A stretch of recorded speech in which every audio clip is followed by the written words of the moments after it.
Ja,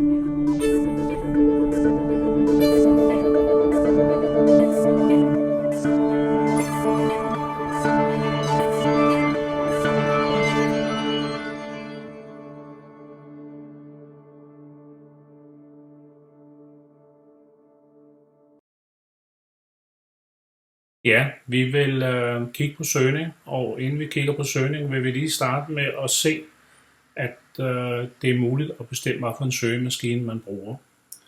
Det er jo sådan, at Safari starter med at bruge Google, men der er andre muligheder, og en af de nye, som vi skal se her, hvis vi går ind i indstillinger og går ned til Safari, her, så kan vi se, at der er forskellige søgeprogrammer, og jeg bruger Google, og det er der jo så nogen, der føler, at i og med Google kender, hvad jeg søger i og lignende, så kan de benytte det, og det kan de sikkert også.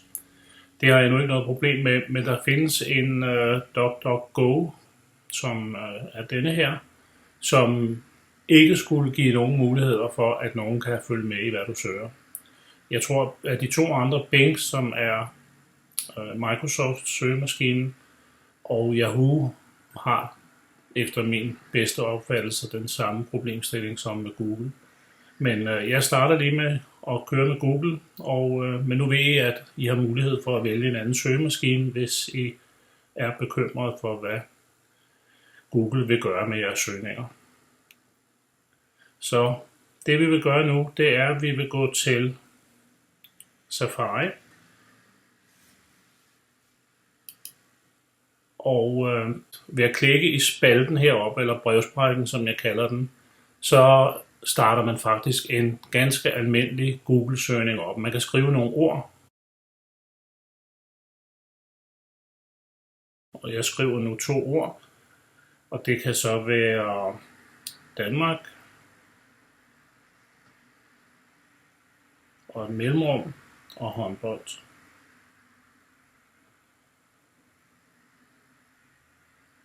Og jeg kan se længere nede, at der allerede nogle ting, så hvis jeg vil sige håndbold for kvinder, kunne jeg spare det. Jeg kan skrive Danmark, håndbold, herre, den trykker jeg på, og jeg så får en søgning frem. Og det er jo den simple måde at søge på, men den er i princippet også lidt ustruktureret.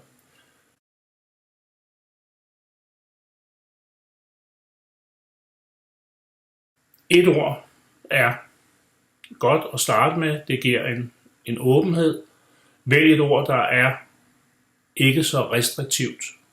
Så hvis vi kigger på de 3 ord, vi har valgt her, så vil jeg tro, at Danmark er nok det mindst restriktive. Så derfor er det godt at starte med ord Danmark, og så ellers søge videre. Men det, som man så i givet fald bør gøre, det er at starte med at søge på Danmark. Og så får man utrolig mange resultater. Men ved at kigge på resultaterne her, kan det godt være, at man får en idé om, hvor man skal hen. Det tror jeg nu ikke, vi gør her. Men hvis nu vi så tager det næste ord, som er håndbold. Nu har vi så taget 2 ord at søge på. Og nu har man så mulighed for ved at kigge ned på de her ting og sige, måske, også hvis man har stadig forkert, vil man også ligesom kunne få nogle ting. Så ved allerede at kigge her, begynder man at få nogle ting, og jeg får så nogle billeder op og siger, det er jo herre, jeg skal søge på, så jeg går op og så tilføjer ordet herre, og det kommer så med det samme. Og så kan man sige, så har jeg gennemført en søgning efter det, som jeg vil kalde for trap-princippet. Men det kommer jeg tilbage til.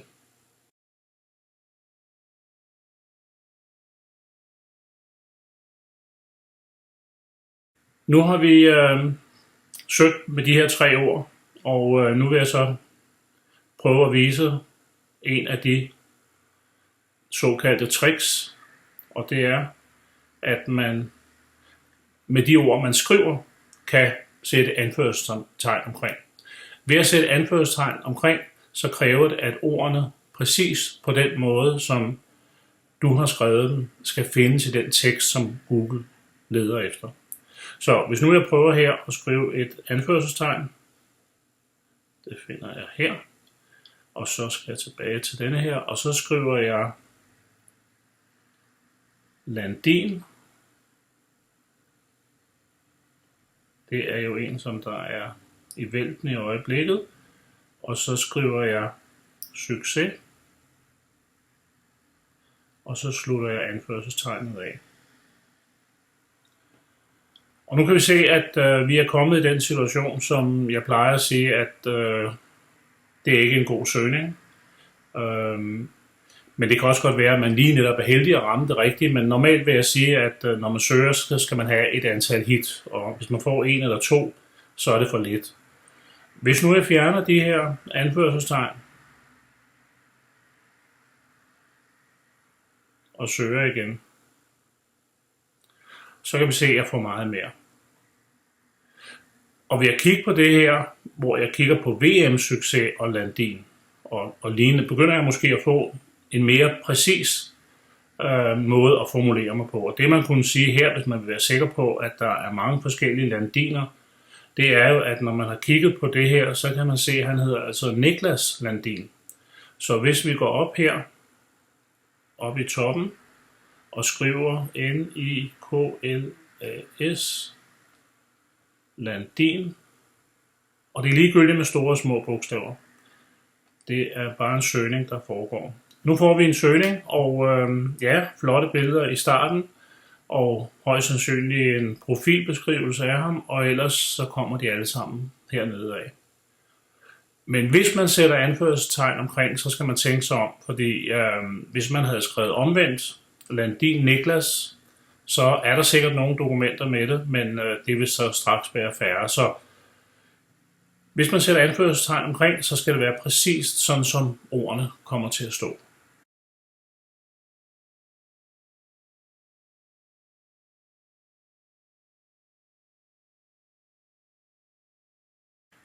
Ja, så vil jeg gå over til et andet trick, og det er, at, og nu kan vi jo så fortsætte med Landin, men det som jeg nu er interesseret i, jeg vil kun søge efter, hvad Politiken har skrevet om Landin. Det vil sige, jeg vil begrænse søgningen til Politiken. Man kan jo godt skrive Politiken mellemrum Landin, men det er nu ikke smart af mange grunde, fordi Politiken betyder flere ting end bare lige avisen.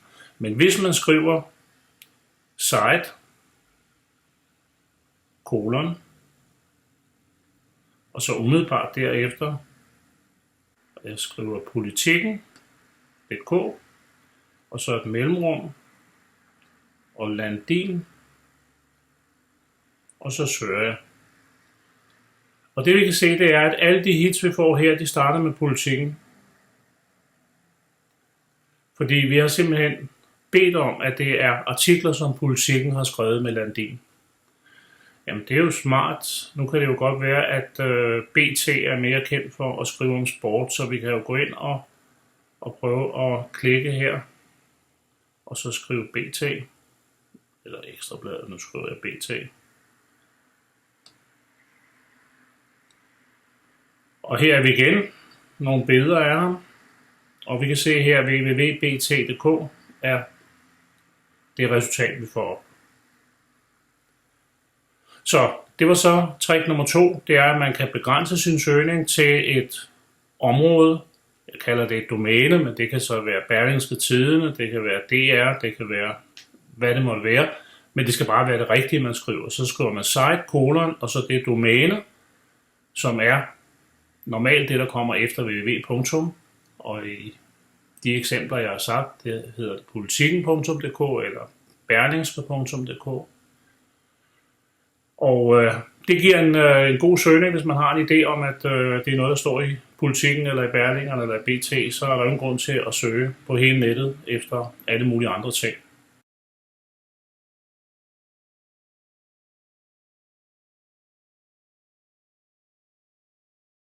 Ja, så går jeg til næste trick, og det er, at jeg har observeret, at vigtige dokumenter tit er PDF-dokumenter.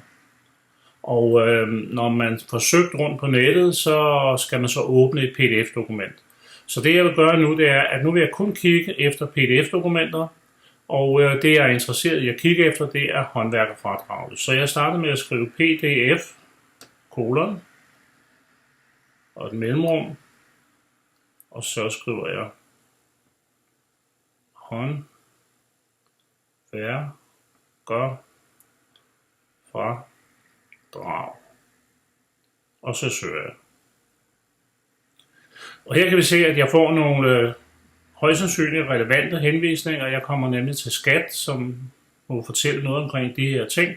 Og som man kan se, så vil der være et pdf. For eksempel dernede kan man se, at der er en kantet parentes om, og det er så et pdf-dokument, der ligger der bagved. Så det er altså en rigtig smart måde at søge efter dokumenter. Man kan også søge efter andre dokumenter, og der kunne vi så sige, at vi har en idé om, at der er nogle ministerier, der har holdt nogle præsentationer og snakket om håndværkerfradrag. Og en præsentation, det laver man jo i PowerPoint, og PowerPoint hedder noget med PPTX, hvis det er det sidste nye. Så lad os prøve at skifte det her ud. Så skriver PPTX, som er synonymet for, hvad dokumentet er, og så et kolon og et mellemrum, og så håndværkerfradrag. Så søger vi, og der kan vi se, at der kommer så mange op. Der har Energistyrelsen været inde og skrive noget, der er et tilbud i BB grundkursus osv. osv. Så lidt afhængig af, hvad man er ude efter, så kan man søge, og man kan selvfølgelig også gøre det samme på, og det kan jeg da godt hurtigt vise. Hvis man er interesseret i et Word-dokument, så kan man jo skrive doc, og hvis man vil have et af de moderne, så skriver man docx. Og her er der så nogle håndværkerfradraget er beskrevet, og vi kan se, der foran nogle af dem står en kantet parentes med et doc, og det betyder, at det er et program, som vil åbne i Word, eller det er et Word-program, eller et Word-dokument, som ligger nede under denne her søgeresultat.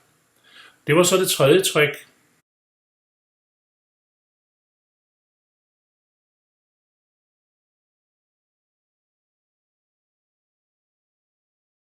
Så kommer vi til det fjerde, og det vil jeg bedst illustrere. Jeg kalder det for tragtsøgning. Og det går sådan set på, at hvis man kommer med et meget specifikt ord, så vil man jo tage alle de dokumenter ud med det meget specifikke ord. Men det kan jo godt være, at ordet er for specifikt, og det man søger forsvinder i de ganske få resultater, der kommer frem. Som eksempel har jeg ligesom tænkt mig at sige, at jeg er interesseret i noget omkring de Forenede Nationer, og der må man skrive, at hvis man går ind og skriver UN, så er det en meget åben søgning. Men nu er jeg måske også interesseret i noget omkring, hvad UN har lavet, og jeg er måske på jagt med, at jeg skal skrive en rapport om, hvad Sverige har lavet i forbindelse med Mali. Så jeg skriver Sverige, og jeg laver så en søgning, og jeg får så nogle ting frem, og jeg kan se, at jeg er ikke voldsomt tæt på ordet Mali, og det betyder så selvfølgelig, at jeg går op her, og så skriver jeg Mali, og så søger jeg igen. Og nu kan jeg se, nu kan jeg finde dokumenter, hvor United Nations står der, og Mali og Sweden, og den er åbenbart så venlig, så den selv kan finde ud af, at Sverige hedder Sweden. Men det giver ligesom tragten. Man starter med mange hits på UN, og der kan man så kigge det igennem. Jeg tog altså både UN og Sverige, før jeg begyndte at kigge, men så kiggede jeg på det, og så jeg, det er ikke helt tæt på. Men også hvis man kigger på det her, så kan man se allerede i den første, så står der i den tredje linje, står der Nigeria, Norge, Portugal osv. Og det giver måske også en idé om, hvad man skulle bruge at søge, fordi nu laver jeg måske noget om Sverige, men det kunne også godt være Norge eller Senegal kunne være interessant. I hvert fald ved at kigge på de hits, man får, kan man nogle gange få nogle gode idéer til at forbedre søgningen.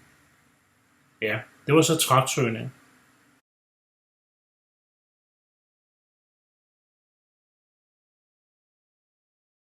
Så vil jeg sige, at engelsk er jo et sprog, som sikkert ikke kommer bag på nogen, er meget brugt på internettet. Og det jeg vil vise nu, det er, at jeg skal synge en sang, og jeg kan ikke teksten. Og nu vil jeg finde teksten, og det jeg har fundet ud af, det er, at lyrik er måske et meget godt ord for tekst på engelsk. Så jeg skriver L-Y, lyrik.